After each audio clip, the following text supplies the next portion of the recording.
Right, let's see where the dawn thing is. It's gonna be time. Oh, that was quick. Was that it?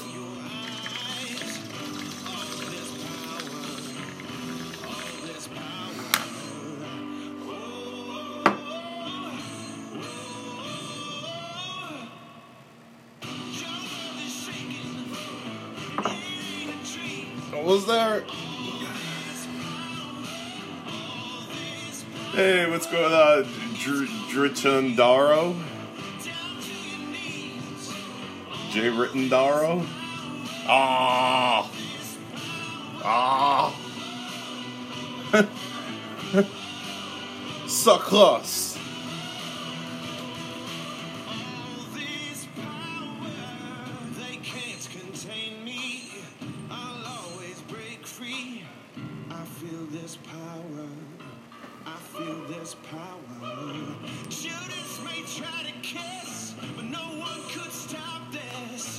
Show you the goods? I don't have the goods yet.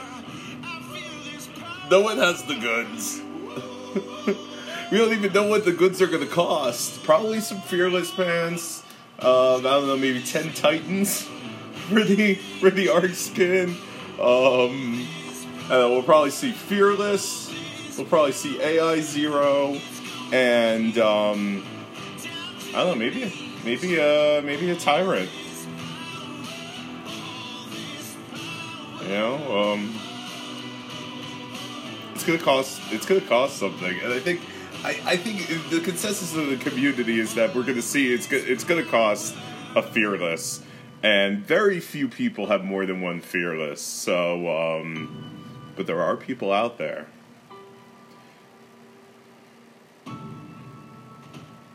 I mean, we got the first ability to get Fearless was from the Christmas event. There were a bunch of ways to get siege engines, but the problem with Christmas event was that they switched up the time limit item redeem every few days, and when they did that, like, I mean, they started out with crappy time limit. It was just a bunch of skin. You know, listen, everybody wants legendary skin. Don't get me wrong. You know, we all strive for legendary skin. But it was, I mean, for a lot of people, I think that the Christmas event this year was just such a huge letdown. So by the time we actually had the capability to get Fearless, I think it was the last few days of the event, most people had already resigned themselves to blowing through like 1, 2, or even 3 siege engines, and they hadn't really saved it, which is, I mean, look, you gotta save your stuff until the last day, but then again, you know, you could say Badger, that's all well and good, but if they change the time limit item redeem, then you don't have a lot of choices, you know, sometimes you gotta make that decision. But generally, this game rewards you for waiting until the very end for any of those time limit item redeems. So, I mean, the question is, there's going to be a lot of people that are going to be sitting on Fearless that might not want to give it up, but are you using Fearless now is going to be the question that you're going to end up asking yourself probably at some point within the next, 21 minutes. What will the perk be for Dawn Hull? I think we're going to see damage reduction. I think the meta is shifting towards damage reduction, and that would actually, like, if they did that, it would actually counteract, Full Metal a little bit before it starts. Okay, so let's look at the thing. Here we go, we're back. I ranted until it came back. High Captains, blah, blah, blah, new Arc Skin, Dawn. We got Optimize Awaken, we've got Full Metal, and we've got whatever, a whole bunch of stuff with the change send item feature. Now you could, you know, use a whole ton of alts for stuff. Dawn, strength and weaken effect plus penetration. What the flux is penetration? And there we go. No Fearless at all. It takes a Wild Rose. What the new item? Apocalyptor. And a Titan. So not a huge surprise that we're seeing a Titan in there. 10 pure crystals. This is I believe that makes it the most premium. I can't go back and see what the components are for earlier stuff, but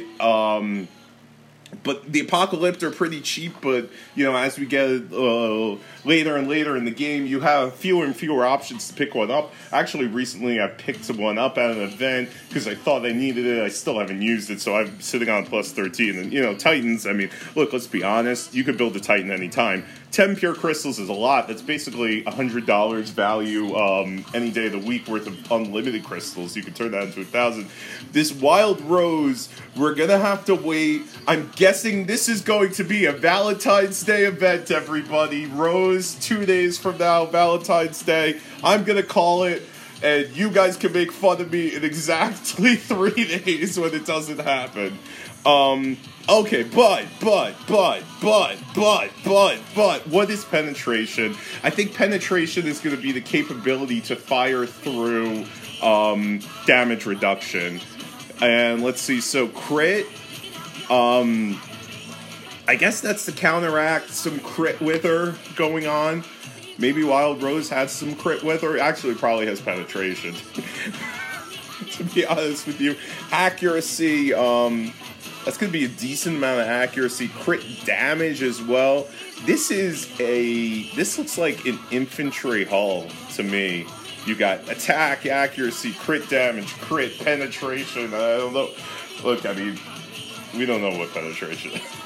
We know what penetration is, but we don't know. It looks like, I forget what that Star Trek ship is, where it's one of those later ones, whatever. Anyway, okay, wait, can I click on the thing? Will this help? I doubt it. Where's the hall? Blah, blah, blah, blah, blah, blah. So, we're gonna have to ask the devs what penetration is. Okay, I mean, full metal should be easy. Check out full metal, right? I had them up. I had this prep. Yep, clear all enemy buffs.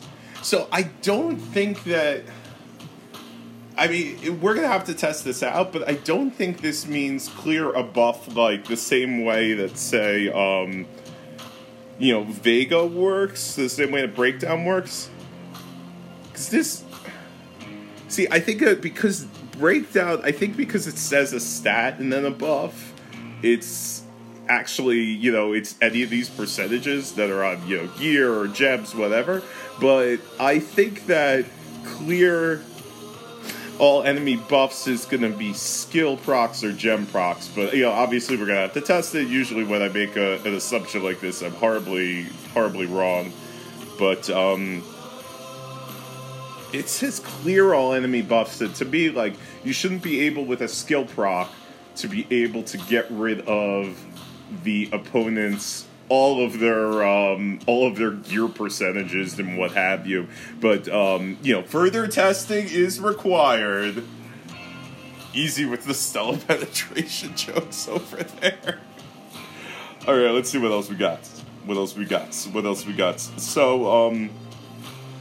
optimized Awaken. I'm not going to let my Awaken lapse so we can test it. So someone else will do that. But once the Awaken has expired, next time it will retain 80% of its attributes. We believe that what this means, on talking with other community members and our own speculation, is that if you end up sleeping in one morning, you won't have to kill yourself in a gutter for missing Awaken, that you will retain 80% of whatever the last level was.